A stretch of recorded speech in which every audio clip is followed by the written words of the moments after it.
Looks like we are live. So, welcome everyone to our Redeeming Democracy author Salon. Tonight we have author, actor, radio host extraordinaire John Fugelsang with us. So, John, welcome.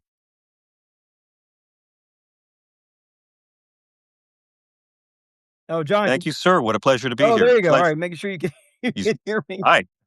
Great. Well, thanks for Thank you. being with us tonight. So, we're going to talk about John's amazing book. Many of you have read it, I'm sure. Separation of Church and Hate, a sane person's guide to taking back the Bible from fundamentalists, fascists, and flock fleecing frauds. I love the subtitle. Expect nothing less from you on that front. So, you and I have talked a number of times, but it's the first time I've been sitting in the interviewer chair. So I'm happy to be doing Very that. intimidating. I'm going to tell you a little bit. So for those of you who don't know John, but I'm going to read. Just I love your bio, and I love that you begin with this. John Fugelsang has been murdered on CSI and picketed by the Westboro Baptist Church. That's a great opening. He's a Drama League nominated actor, comedian, and broadcaster who's hosted many TV shows and podcasts, including the acclaimed Tell Me Everything series on Sirius XM Progress. He's gotten George Harrison to give his final performance on VH1, debated Jerry Falwell Sr. and David Duke, and made many appearances on MSNBC, Fox News, and CNN. And then epic PBS road trip film on the American Dream, Dream On, directed by Roger Weisberg, was named Best Documentary at the New York City Independent Film Festival, lives in New York. So, John, welcome. That's me. Thank you. I think the best thing about becoming an author is they let you write your own bios, and it was really fun to be able to do that.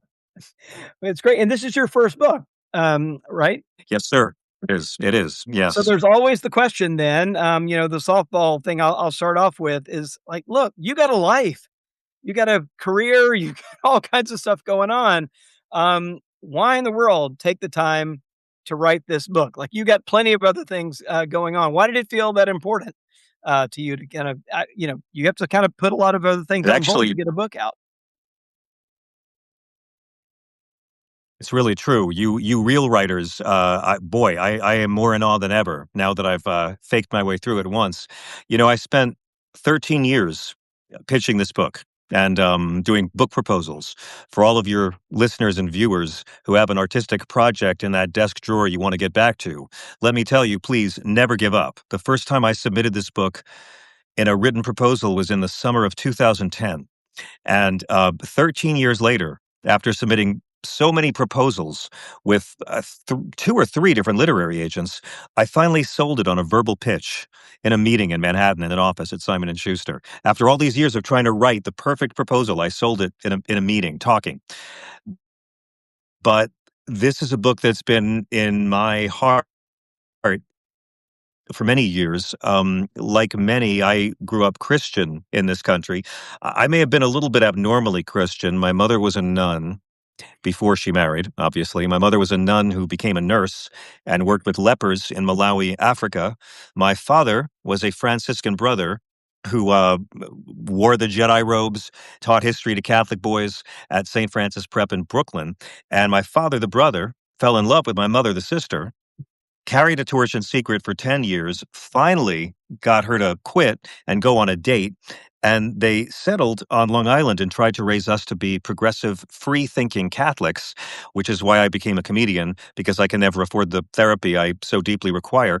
So for me, um, growing up, I realized that there's a difference between the Christianity I was raised with. Like millions, I was raised to believe Christianity was about the stuff Jesus taught and commanded: servant leadership, humility. The last shall be first. Go to the margins. The Beatitudes, Matthew 25, how you treat the lowest is how you treat Jesus. I mean, in Matthew 25, he says it: individuals and nations will be judged, heaven or hell, by how they care for the poor, care for the sick, welcome the stranger, and care for those in prison. And then you grow up and you realize that this religion's kind of been hijacked in this country. And I see a lot of men with blow-dried hair on TV in the 80s and 90s yelling about homosexuals, yelling about abortion and feminists, but not talking about helping the least of these. And as Christianity in America has become less popular, I think more people are considering themselves spiritual than religion. I think that's the fastest growing group in this country is Mm. people raised religious because of Jesus or God or Santa Claus or Noah's Ark. It's the cruelty and hypocrisy. So this is a book that's a guide to everything the haters got wrong, and how even if you're an atheist, if you are debating the issues that divide us with a Christian nationalist or fundamentalist, even if he doesn't exist, Jesus is probably on your side. And I think we need to recenter Christianity around the very specific teachings of Christ rather than, oh, if I believe in his divinity, someday I'll get a harp. We focused for so Mm. many generations on personal salvation, but that's not what Jesus is about. He's about service to the least of these. And if you're going to have a government that deliberately goes against the teachings of Jesus, we get to call you out if you claim to be Christian. And that's what Yeah. this book's about. Well, I really appreciate the calling you out and, also are calling people out and especially, just making it really plain. I mean, you write that up front, you basically say, "I was really tired of people using the Bible as an excuse to be mean."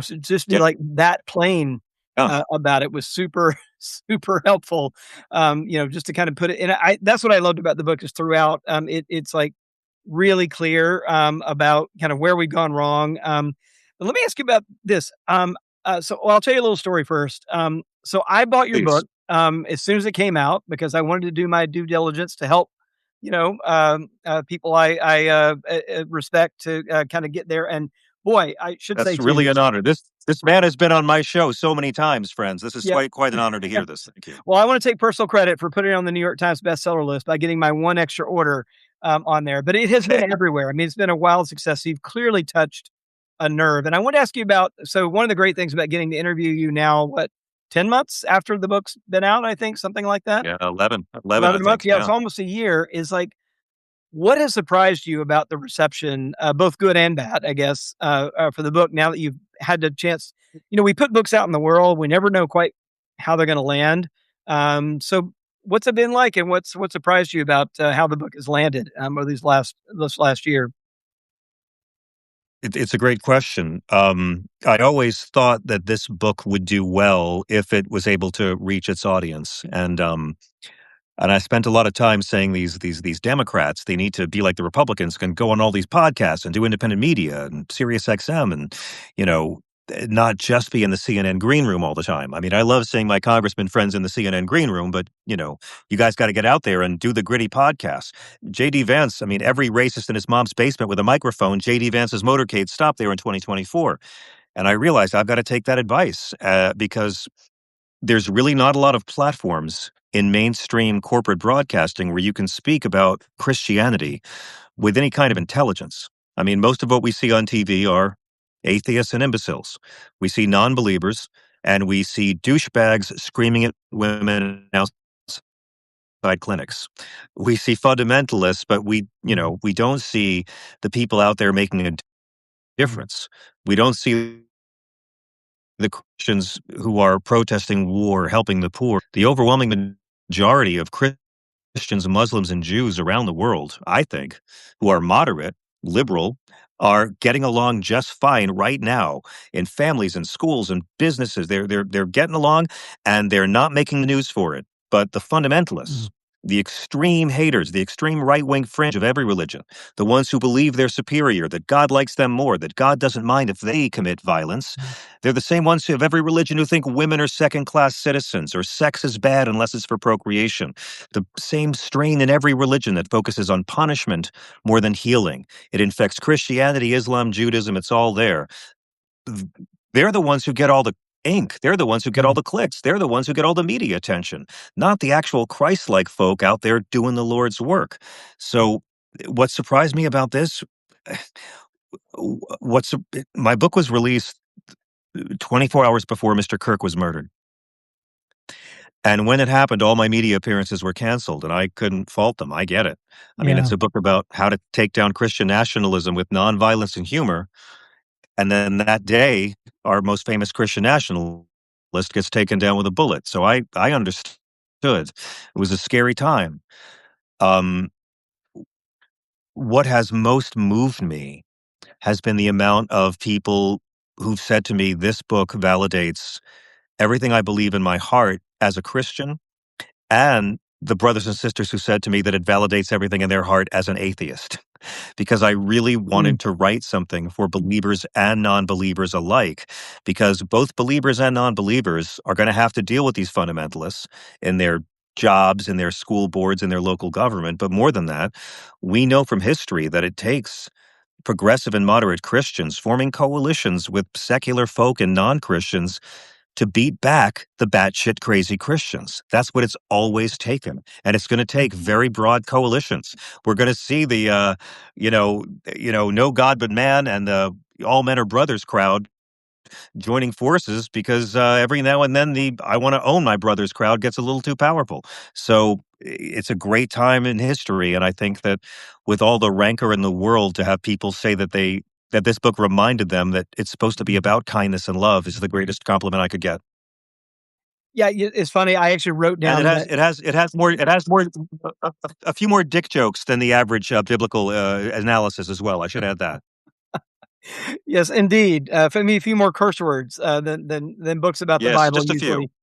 usually has. Well, we're going for the young folks, Mr. Jones, you understand, we're going for the edgy demographic. Yeah, no, I wanna read that sentence. I actually flagged the you almost quoted it verbatim, but, because I actually think it's quite important. Are you right?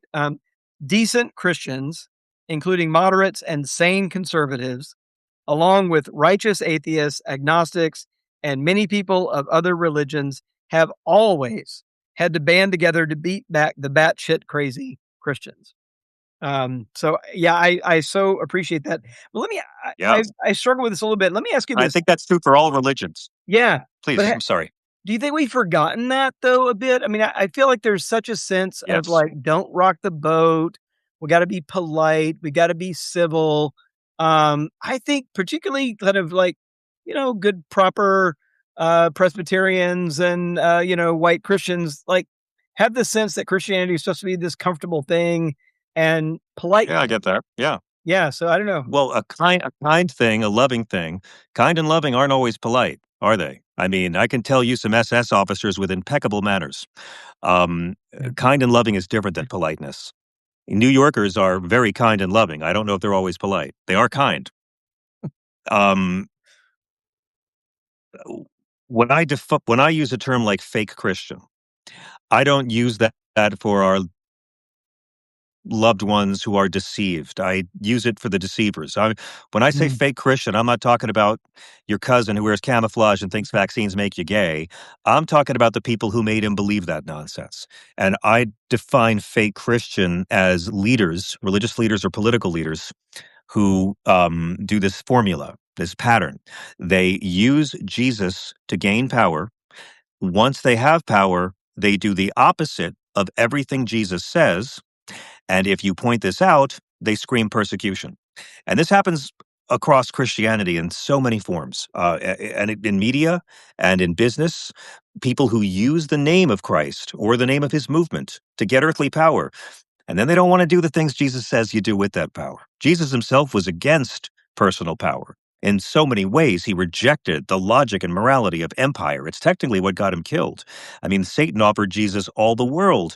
After the miracle of the loaves and fishes, they tried to make Jesus king. Jesus withdrew to a quiet place because he was about no kings before it was trendy. So, um, in in in in trying to I guess face where to take it,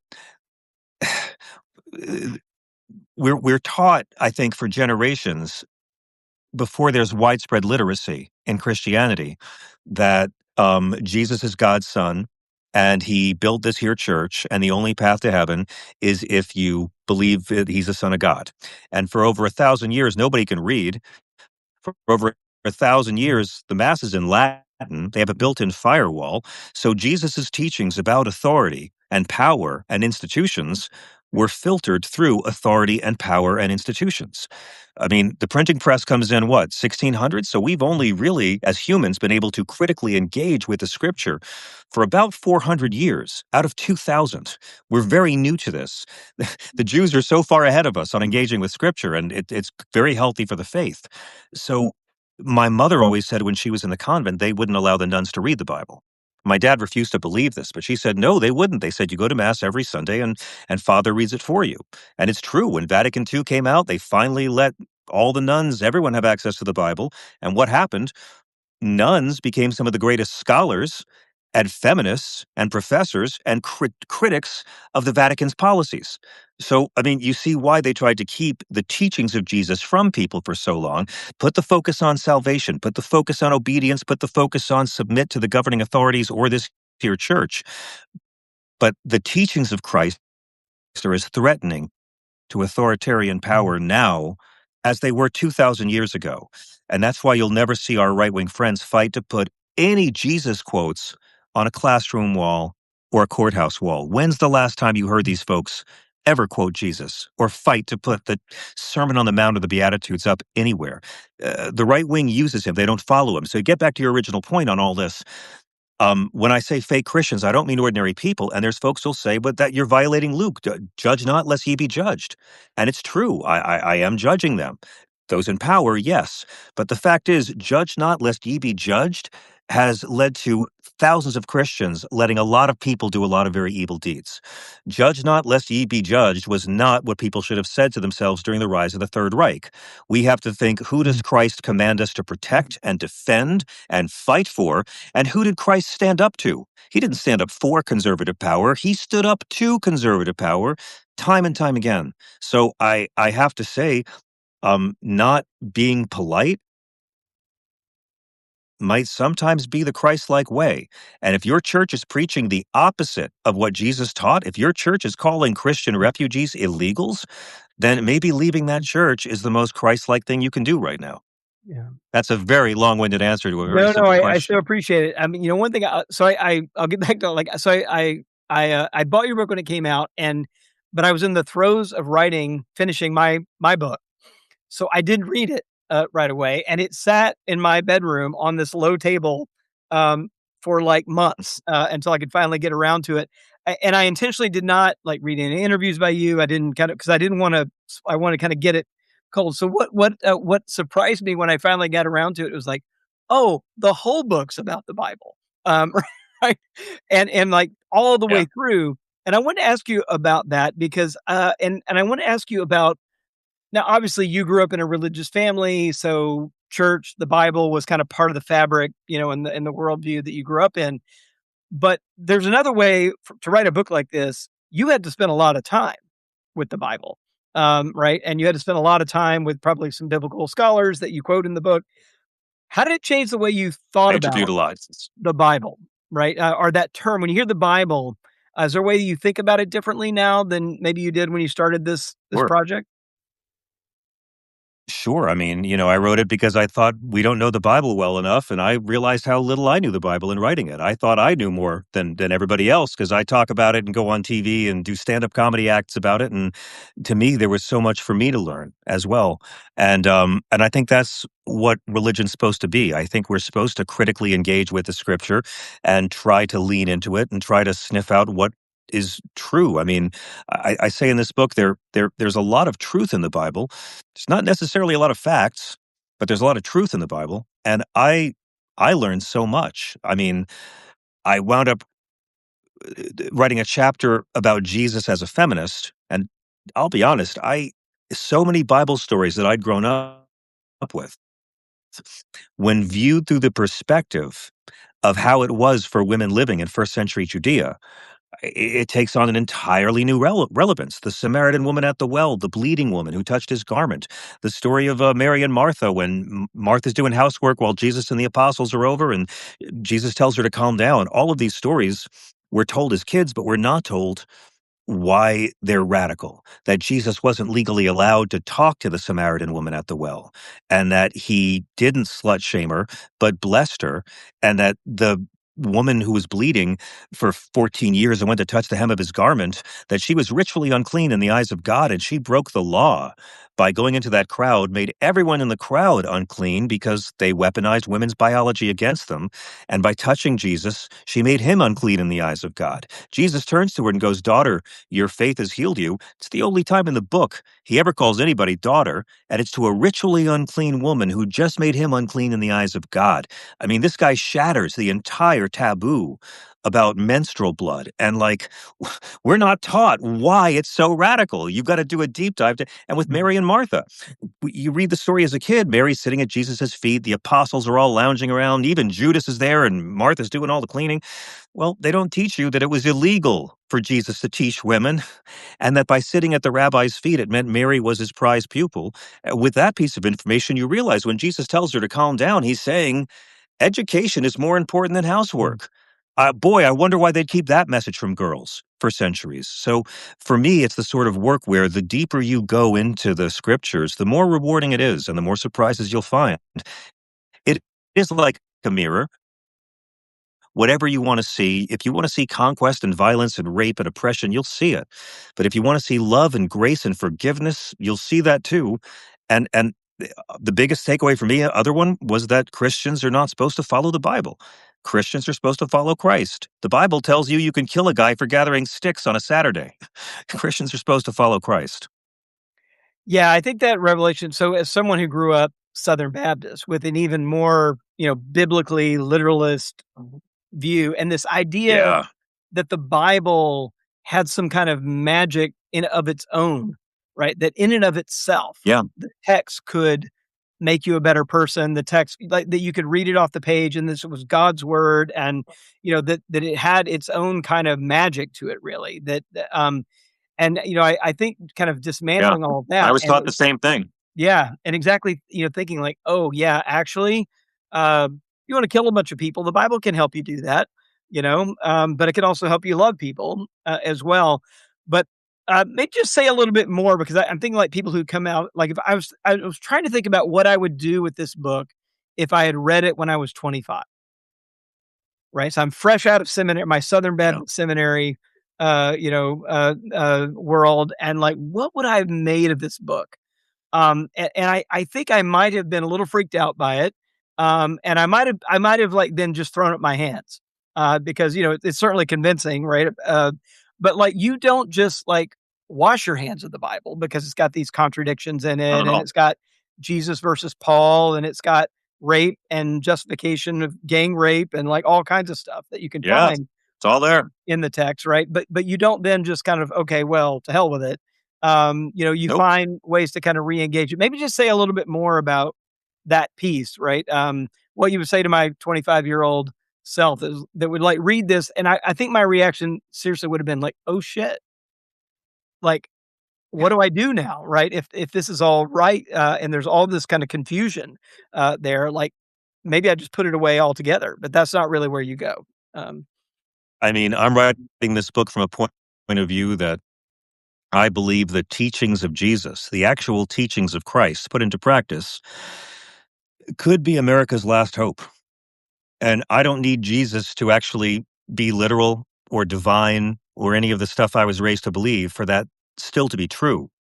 My faith is so great that I think the teachings of Jesus speak for themselves. Now, I'm a big fan of the miracles. Don't get me wrong. I love the miracles. You're a kid. Those are always the best parts of the Jesus movies they make you watch. The miracles are great, but miracles can't be proven. And, trying to convince people your religion is a good one because of 2,000-year-old third-hand supernatural accounts, it's not very effective. But the teachings of Christ are still radical and revelatory. I mean, the meek shall inherit the earth. The kingdom of God is within you. It sounds like quaint church talk to us right now. But when you're living in occupied Judea, Mm. where Rome crucifies people just for suggesting there might be another king other than Caesar. We don't view it in the context at all. All Jesus had to do to not die was say two words, Hail and Caesar. He didn't do it. We don't study him as a political figure, again, because he's the greatest threat to power, to authoritarianism. It's why they always like to put up the Ten Commandments, but not the Sermon on the Mount, because Sermon on the Mount is chaos. It's love. You can't control anyone with it. It's about controlling yourself. 10 Commandments, and I'm a fan, but 10 Commandments, you can have a fascist dictatorship and still have the 10 Commandments. It's prohibitions. It's a do not do this list. Authoritarians love that kind of stuff, and that's why they don't follow Christ. Christians are supposed to follow Christ, not Leviticus. Jesus brings a new covenant. When he says, "You've heard it said this, but I say to you this," that's him explaining, this is how it is now under my deal. If you are not kosher and you eat bacon, then you don't follow Leviticus, so you don't get to use it to be mean to gay people. Instead, Jesus commands you to love them. And the problem we have, I think, I I put it this way. I put it this way, Mr. Jones. If you're in a band, a Rolling Stones cover band, and you advertise yourselves as we're a Rolling Stones cover band, and we take money for being and we promote ourselves as a Rolling Stones cover band. But when you go on stage, you just do a lot of Vanilla Ice and I don't know, Nickelback songs because you don't know the words. Well, then you should find a new name for your group because you're not really a Rolling Stones cover band. And so if you're seeking power because of Jesus, or you're better than other people because of Jesus, or you deserve preferential treatment, or your caste should be on a higher level in society, or your religion should somehow be prioritized because of Jesus, well, A, you don't follow Jesus because he was all about humility. Um, and B, you're not actually trying to be Christ-like. It's all about power. They don't care about the Lord's will or fighting Satan. They care about conservative Christian control over society. And that's how you know when you're dealing with someone in power who's a Mhm. fake Christian. Yeah, yeah, there's a place you also draw a distinction, between Jesus and Paul, right, that we see in the New Testament, Yes. and it reminded me of, Howard Thurman. He tells a story in Jesus and the Disinherited, about his grandmother, who had been formerly enslaved, and who couldn't read, but asked her grandson to read. She loved to hear the language of the Bible, and asked her grandson Howard to read from the Bible, but she forbade him to read from Paul. Um, and she said the reason why, like, I want to hear Matthew, Mark, Luke, and John. I want to hear whatever, but I don't want to hear anything from Paul because it was what her former enslaver used to justify her enslavement. I've always thought that was such a powerful story of him writing it, but it echoes a lot of like what you were saying in here about the way that Paul gets trotted out, you know, uh, to justify all kind and control. I think is the right word here: domination, control, hierarchy, caste. It's all about Yeah. that. But Yeah. I'd love to hear you say a little bit more about the Jesus and Paul um, dynamic. Well, yeah. I mean, hierarchy is what it's all about. I mean, Jesus was against any kind of hierarchy, which meant he was against the Roman Empire. When he says to his apostles, the leaders of the Gentiles love to lord it over others. It won't be this way with you. He's talking about the centurions with swords standing around them, wanting to kill them. Did you know Mr. Thurman? I did not. No, alas. Yeah. I met him once at Marianne Williamson's Sister Giant Wow. event, and it was like meeting an Old Testament character. You know what I mean? Like it was just he was so legendary, and I'm ashamed I didn't know that story, but that's what they use to say that slavery is okay in the New Testament because Paul says slaves submit to your masters. Of course, we have to explain that Paul is not Jesus. And this is what I have to do all the time. It's in the New Testament. Well, okay, but Paul is not Jesus. Paul was writing letters to set up the early Roman church about Jesus, and then Rome killed him. And then 300 years later, Rome took over the operation. And then Rome said, hey, Paul's letters about Holy Scripture, that should be Holy Scripture too. And suddenly, Paul's letters about God were Paul speaking for God, and to this day, homophobes and woman haters cite Paul, thinking it carries as much weight as Christ or God in the book. It's really not disrespectful to point this out. The important thing is that A, Paul, when he talks about slavery, is not talking about the kind of slavery we had in this country based on race. Nothing in the Bible Bible justifies race-based chattel slavery. Much of the slavery Paul is talking about was indentured servitude and stuff the Romans did. And the fact is that the Bible commands a jubilee year for the freedom of slaves every 50 years. And Jesus is anti-slavery from the beginning and came to proclaim release, came to proclaim freedom to the captives. So uh, again, I wish I'd known this when I was 17. If you had told me the story of Howard Thurman's grandmother when I was 17, I would have been like, wow, that's awful. But I guess the Bible says it. And it Mm. takes a lot longer to decode a lie than to be taught a lie. So to realize that Paul's not Jesus, he gets a bad rap in many areas, and he's better. There's a lot of Paul hate that I don't think is fair, but he ain't Jesus.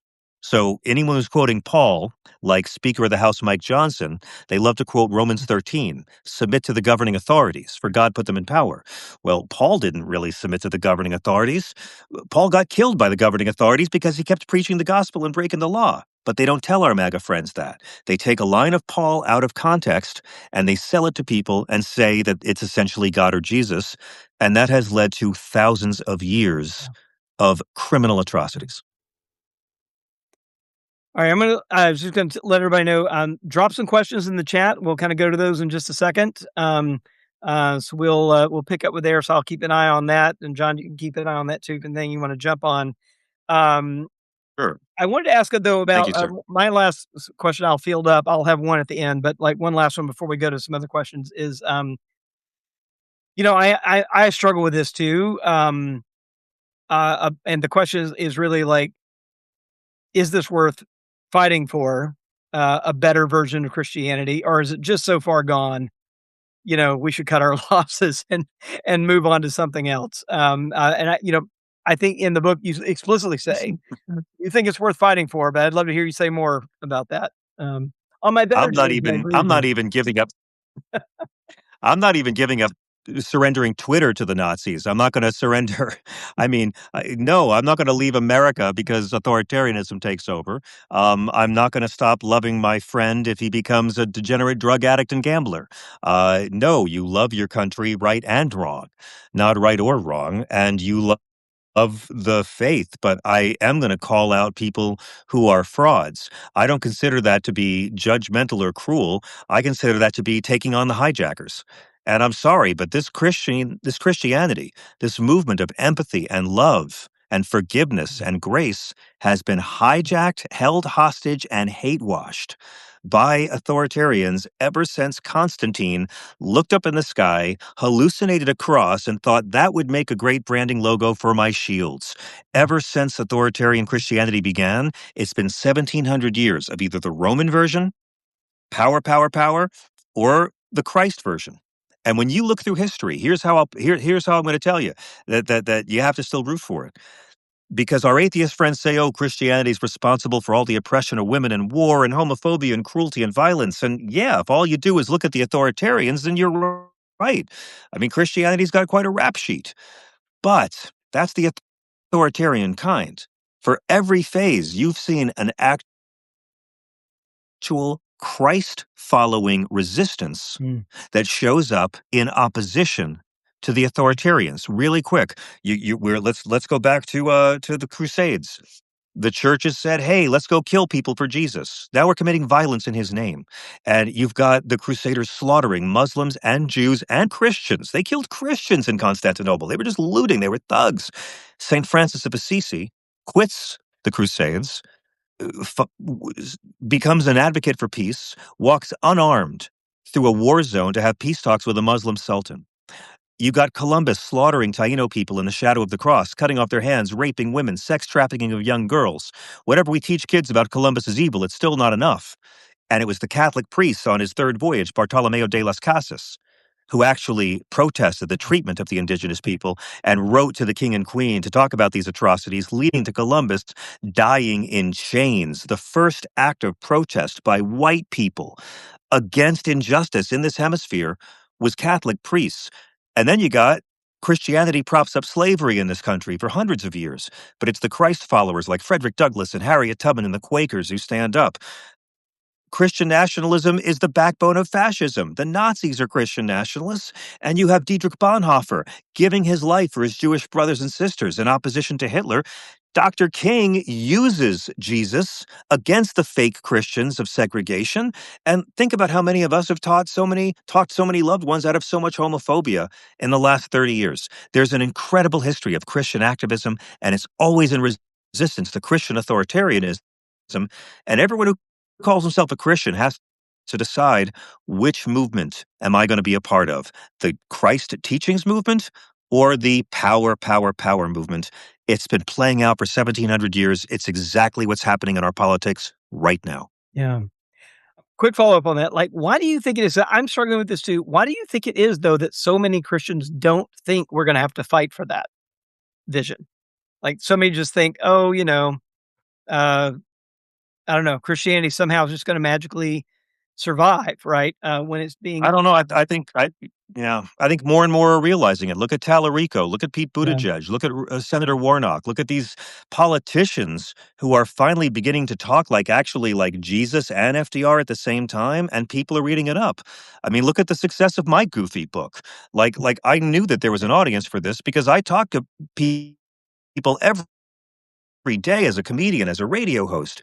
I mean, how many people do we know, and your listeners know, who look at this mega Christianity and they're just brokenhearted? This isn't yeah. what my grandma and mom and dad raised me.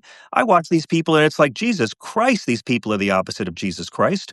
So I think people are realizing it. They're getting over the shock of it. We've had 45 years of right wing Christianity trying to sell us criminalizing abortion instead of everything Jesus talked about, right?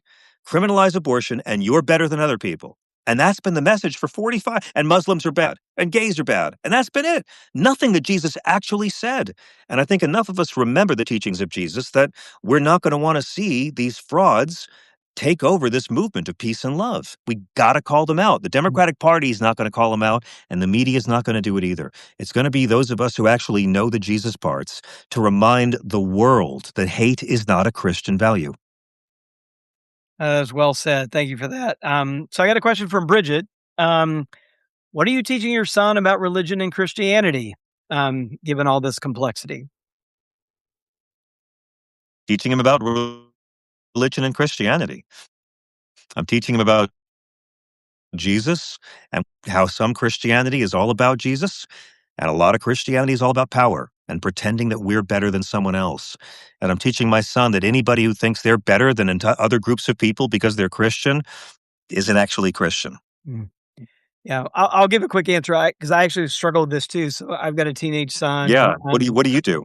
yeah, when he turned 13, so my wife's Jewish, so we've got this kind of interfaith thing going on. And when he turned 13, we were part of an interfaith congregation, and they had a kind of coming of age year, and they were encouraging parents to kind of do things like read things from your tradition with your kids. And so we both decided, all right, then she's an academic too, so we thought we'll read some books. And so she recommended like a book or two from Judaism, and then it was like, oh, but what am I gonna what do I do here? And I realized that we had very different instincts, and so her instinct was, what can I share that communicates the beauty of the tradition and all of that. And she recommended Heschel's book on the Sabbath, right? Abraham Joshua Heschel's book on the Sabbath. And then I realized, like, I was primarily being motivated, I think, because of the world I came out of, by a kind of defensive instinct. And like, what do I and it was seriously like, I realized what I was wanting to do, or my instinct at that time was, it was like a vaccination. I wanted to kind of vaccinate him against Yeah, white I get that. white supremacy Jesus, right? And Yeah. because I thought that's God what bless you.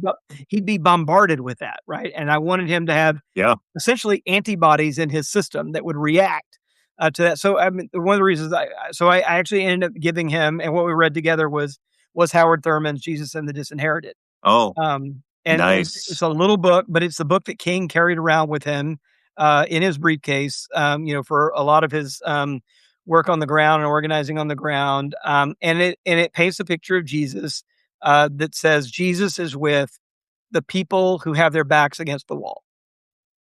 And so Yeah. I knew, if like that would sink in, like that would That's pr- great. protect him, right? From these other, as you said, like you talk about, like the alpha bro macho, Jesus that's going to crush the enemies, and like, that would immediately just feel wrong to him. But I mean, I think it Yeah. was also telling about, well, I think some of the trauma I'd come come out of my own religious upbringing, but the moment that we're in, that I knew that other like macho Jesus would be the controlling hierarchical, Jesus would be the one he'd be faced with. Um, Well, I should point I did send my son to majority black public school in Harlem, so I did that. But no, it sounds wonderful. Can you tell us the name of the Thurman book again, please? yeah, it's called Jesus and the Disinherited. Um, That's great. yeah, it's a little book, and what's amazing about it was written in the mid 1940s. Right, and so just like, and it reads like it is so prescient, and it reads, it's such a compelling read, and such a naming the ways that like white Christianity had abandoned this vision of Jesus as a person who's always with the people with their backs against the wall. Um, Well, it's funny because just this year, like I'm not raising my child in any official religion. We are raising him to love all different religions, and he lives in New York City, and so he has Muslim friends and atheist friends and Jewish friends. And earlier this year for Easter Sunday, we were in Los Angeles, and I found a production of Jesus Christ Superstar that was playing in Glendale in a great little regional theater. And I'm like, that's going to be Easter Mass. And my son had never seen it. And he's just discovering rock opera with Hamilton and what have you. okay, So yeah, I planned it all out to make him feel like he was discovering new music himself, but he got so turned on by the soundtrack. For the next 6 months, we were playing Jesus Christ Superstar around the house, and it gave so many opportunities to talk about which actual Bible passage does this song refer to. And I even mm, quote some of them in the book because I'm such a fan of that and of Godspell. And I'm a big fan of using popular entertainment to try to turn kids on to spirituality in ways that church can't. yeah. Well, I have a couple of questions here that are about the Bible, and I'm gonna Please. from Catherine, and I'm gonna maybe mash them up a little bit. But her question is: so, if you were to divide and reorder or if you were to divide and reorder the Bible, or would you pluck out the gospel and move forward Christianity that way? What I'm thinking of is actually there was the opposite of that happened among enslavers. There were actually Bibles put out that pulled out the parts about liberation and equality because they were That's to right. be used with enslaving people, right? And so there was actually Yeah, Fisk University has a Bible that's actually printed by a British missionary society for use with enslaved people, and so it includes the Book of Exodus, that's but right. not the liberation part of the Book of Exodus, even though they kept the name of the Book of Exodus. It includes slaves obey your masters, but it does not include Galatians. In Christ there is no slave nor free nor There Greek you nor go. Jew. Just pulls all that stuff out. So do we need to do something like that, or do you think Yes. or is it better to kind of just engage it all in its messiness? Have to engage in its messiness. Look, Hitler did the same thing. I mean, the Nazis kept trying to put out gospels that said that Jesus wasn't really Jewish. I mean, Yeah. you have to put out the whole thing, but you have to just explain people the context. And again, I mean, the Bible will tell you how to rape a woman and then pay her father so she has to marry you. You- You're not supposed to follow the Bible. Christians are supposed to follow Christ. And I think we have to put it all in context. You can't ignore the Hebrew scriptures. You have to understand that Jesus was in many ways a radical revolutionary Jew, and in many ways he was rather conservative as well. Very orthodox in many ways. He just said, I'm fulfilling the law. The law is concluded now, and I'm here to bring you a new law, reducing the Ten Commandments to two. Jesus overturns Old Testament law on divorce, on or challenges Old Testament law on food purity, on Sabbath observance, and the death penalty. I mean, he's really quite the radical liberal reformer if you look at it. And so I think as long as the reader, as long as people have it in context and they know that, yeah, man with man's an abomination, well, that's Leviticus. You don't believe that. Leviticus 20:10 commands us to stone adulterers to death. So if you believe the part of the Bible that says gay men are an abomination, you technically have to throw rocks at Donald Trump, and you should not do that. So I think we have to remind people, yeah, Christians, you follow Christ. Learn from all of this. But this guy, his word matters more. unless you want to call yourself a Paulist or a Levitican. And I think that's what could save Christianity. And that's with the young people, too. We talk about young people leaving the church. Well, you know what? Fighting injustice, fighting racism, looking out for the poor, not meddling in people's private sex lives, caring for the environment. These are issues young people care about, and they dovetail quite nicely with the actual teachings of Jesus. We've had two popes in a row who've realized we don't need all this homophobia and abortion panic to keep butts in the seats. Why don't we actually focus on the stuff Christ talked about and have more integrity as an organization? And that's why these two popes have been admired by more atheists than anybody I can look at. Yeah, it's really apparent in the data too. I think this is that when we ask people who were raised religious and left, like why they left, more of them will cite things like, "Well, I left because of negative treatment and negative teachings about LGBTQ people. I left Yeah, because of none of a it comes from denial Jesus. of climate change, right? And just not where our denial of science. And it's that, and it's like also irrelevant. Like it was irrelevant. The things they were teaching were not relevant, right, to my life. But Hmm. it's more people like leaving for reasons that sound like following Jesus than than not, right? I mean, that's Right? That's it. Yeah.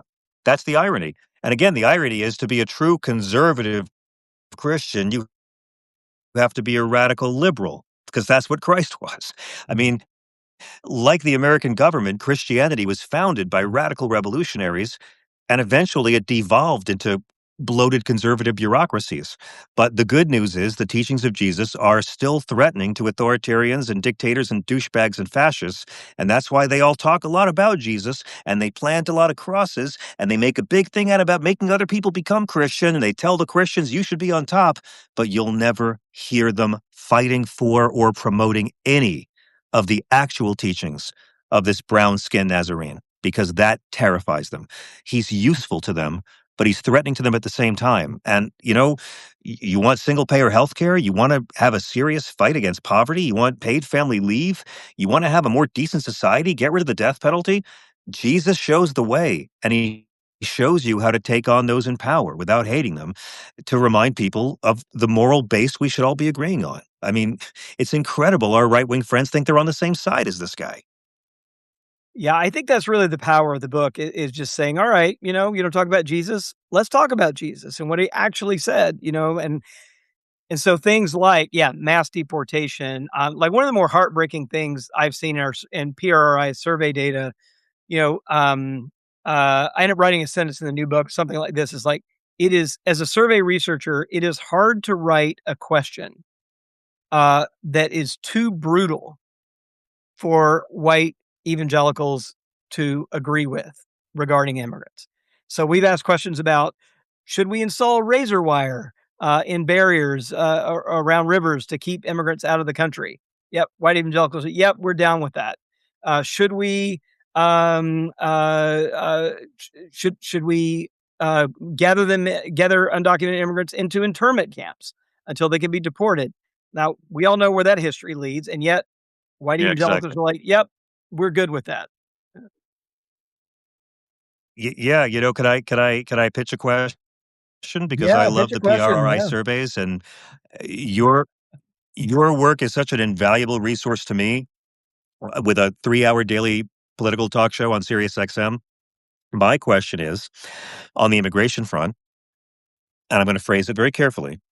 God of the Hebrew scriptures commands us to welcome the stranger and tells Mhm. us to treat the alien as one of our own.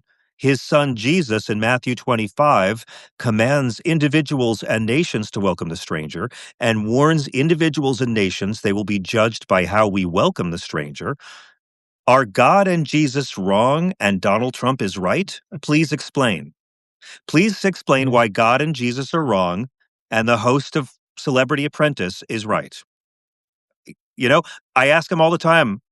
I say, please cite one actual teaching of Christ that Donald Trump or the MAGA movement have fought for legislatively or campaigned on. Give me one actual teaching of Christ that the Republican Party has fought for in the 21st century.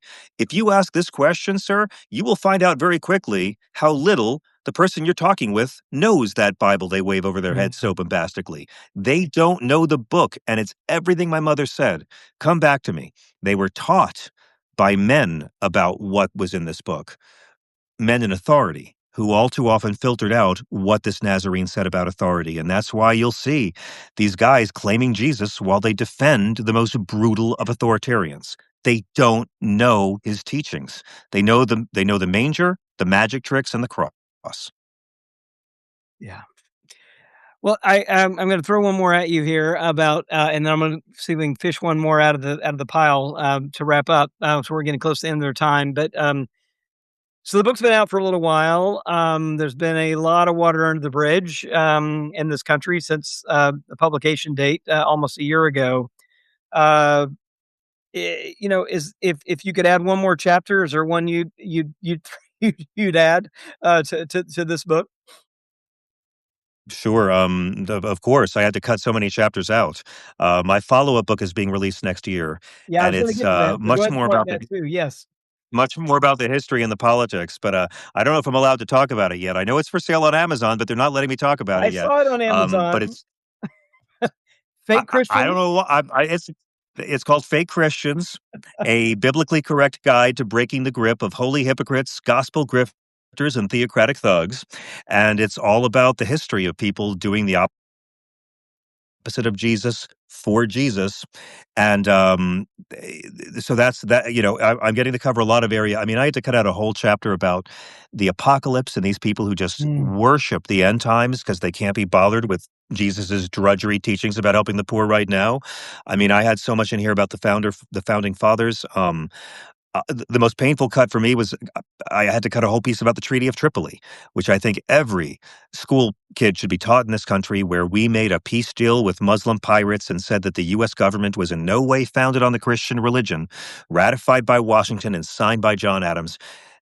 And maybe 5% of Americans know this thing mm. exists. I mean, so there is much I had to cut. And so it's inspired me. I'm trying to be like you and the writers I admire, and have a follow up. So that'll be coming out next year, and it's going to cover a lot of this ground regarding imperial Christianity and why real Christians don't support white supremacy, why real Christians don't defend the Confederacy, why real Christians are anti-fascist, and to go deep on all that stuff. So light reading for the beach.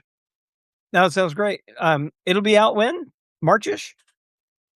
That'll be out in late March of 2027. All right. Well, I'll try not to let that one sit on my shelf for so long before I actually get around to reading it this time. I will buy it on time to make sure that I'm Thank you. in the.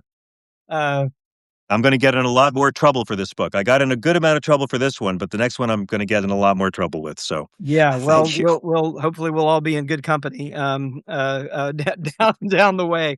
Um, Look, well, what do you want to leave us with here as we kind of get to the end, especially as we're staring down. I think a lot of us are dreading these next few months. We've got midterm elections, which are going to be very, very ugly. The president has already signaled, right, outright attempts to subvert the elections and all kinds of things happening, and Oh yeah. almost all of it baptized in Jesus' name. Yeah, what do you want to leave us with here as we're kind of Well, staring down the barrel of this fall?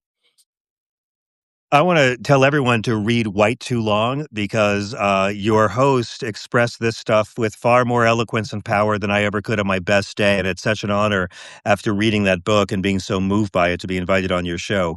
But I'm not a Democrat. I've never belonged to a political party. The Democrats who clean up in fundraising and vote getting this year are not going to be the ones talking about reaching across the aisle and helping our MAGA friends leave the cult.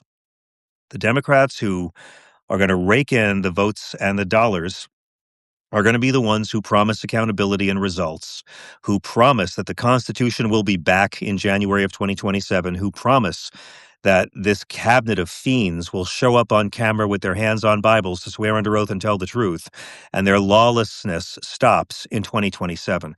Those Democrats are going to clean up because people have had it. And, I just kind of feel like we need to reframe Christianity, and I wrote this book to encourage so many people who feel like they're not welcome in their own home, and to remind you that you're not crazy. You're teaming mean Caucasians. They have been raised to believe in a mutation that has nothing to do with the Bible. They're not all necessarily haters or bigots. I was raised to be a homophobe, not by my parents, but by my peer group. I was 13 when I realized my homophobia was completely an insult to Jesus and a rejection of the Gospels, and that I was a complete dick. And I was lucky. I found out I was a dick at a young age, and I've tried to get better ever since. But so many of our friends who've been suckered by this cult of authoritarianism, and it's not just Trump. Trump is just the hood ornament on the car. Um, when Trump is gone and the Lord's done his work on Trump's arteries, a lot of these people are going to be realizing that they were hoodwinked, suckered, Mm, bamboozled, and led astray. There's going to mm, be a lot of NDAs coming out, and a lot of truly evil things this man has done are going to come to light. And a lot of people out there are going to realize that they were suckered, the way they did for 5 minutes by Bush and Cheney. And any kind of spiritual growth is not to be met with smug liberal I told you so's. mm. This will be a great time. You know, we only have progress when bad guys have wrecked it, right? Like we got Jimmy Carter because of Watergate. We got Bill Clinton because trickle down finally caved. We got Barack Obama because Bush and Cheney were the worst ever. And we got Biden because Trump was worse than that. So, I mean, the next president could be a combination of John Lennon and Obi-Wan. But either way, it's a great time to go to our conservative loved ones who've hated us for years, not rub it in their face that they were wrong about everything, like they were under Bush Cheney, but to actually reorient the faith around love and humility and kindness and service. And what you do for the lowest is what you do for Jesus. If we can just get them to hear us and agree that that is the central message of Jesus's ministry, just admit that you hear us saying it. That alone represents progress, and that's something we can all be a part of because the politicians aren't going to do it for us. It's going to be the people of faith and the non-believers and the agnostics who know that this hate shit doesn't work and who know that there's nothing to do with Jesus and everything to do with organized religion. All right. Well, look, I'm going to pull out my Baptist bona fides here and say that's like a really good invitation at the end of a service for action. So thank you for that. And we're at time, So but much, like to sir. remind everybody, the book is Separation of Church and Hate by John Fugelsang. And can I say that we're going to have a conversation about my book later, John? Yes. I just Yes, did, so I guess please. I hope we can. So, but Yes. we'll be back in a few weeks to talk about my book Backslide. We'll switch chairs coming soon. But John, thank you. September 4th, folks. September Sep- 4th. Thank you. And thank September you. 4th, live on Sirius XM Progress. Thanks. All right. Well, Thank you, sir. thanks for the book, John, and for your witness. So appreciate it. Peace. What a All right. pleasure and Good an night, honor. all. Thank you.